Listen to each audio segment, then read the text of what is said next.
আসসালামু আলাইকুম। কখনো কি মনে হয়েছে জীবন যেন ধীরে ধীরে ভেঙে পড়ছে, মনটা খালি হয়ে যাচ্ছে, আর ভিতরে ভিতরে একটা অদেখা শান্তির খোঁজে ছটফট করছেন? আসলে সেটাই আল্লাহর আহ্বান। তিনি আপনাকে ডাকছেন ফিরে আসার জন্য, ঘরে ফেরার জন্য। মানুষ ভুল করে, পাপ করে, আবার ভেঙ্গেও পড়ে, কিন্তু আল্লাহর দরজা কখনো বন্ধ হয় না।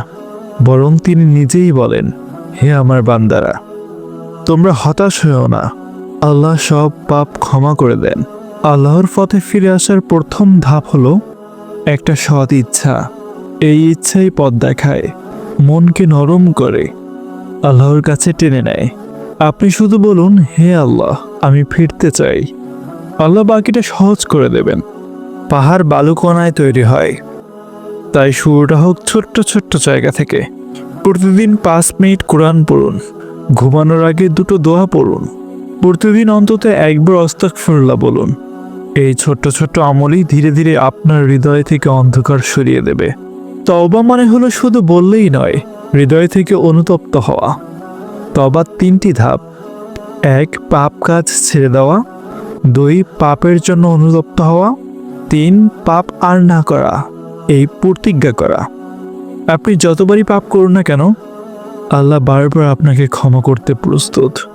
নামাজ হলো শান্তির জায়গা। যে মন অশান্ত, যে জীবন বিশৃঙ্খল, নামাজ সেগুলোকে ঠিক করে। শুরুতেই কঠিন মনে হলেও অল্প অল্প নিয়ম তৈরি করুন। একদিন দেখবেন নামাজই আপনার শক্তি হয়ে দাঁড়াবে। ভালো বন্ধু, ভালো কথা, নেক মানুষের সঙ্গ সবই আপনার আল্লাহর পথে টেনে নিয়ে যাবে। খারাপ সঙ্গ কখনো মানুষকে সোজা পথে থাকতে দেয় না। নিজেকে এমন জায়গায় রাখুন যেখানে ঈমান বাড়ে। আপনার সব কথা, সব কষ্ট, সব আশা আল্লাহর কাছে বলুন, কারণ আপনি যখন তার দিকে 1 কদম যান, তিনি আপনার দিকে 7 কদম এগিয়ে আসেন। দোয়া মানুষের হৃদয়কে নরম করে, মনকে পরিষ্কার করে, জীবনে আশার আলো জ্বালায়। ভুল করলে হতাশা হবেন না, মানুষ ভুল করেই শেখে।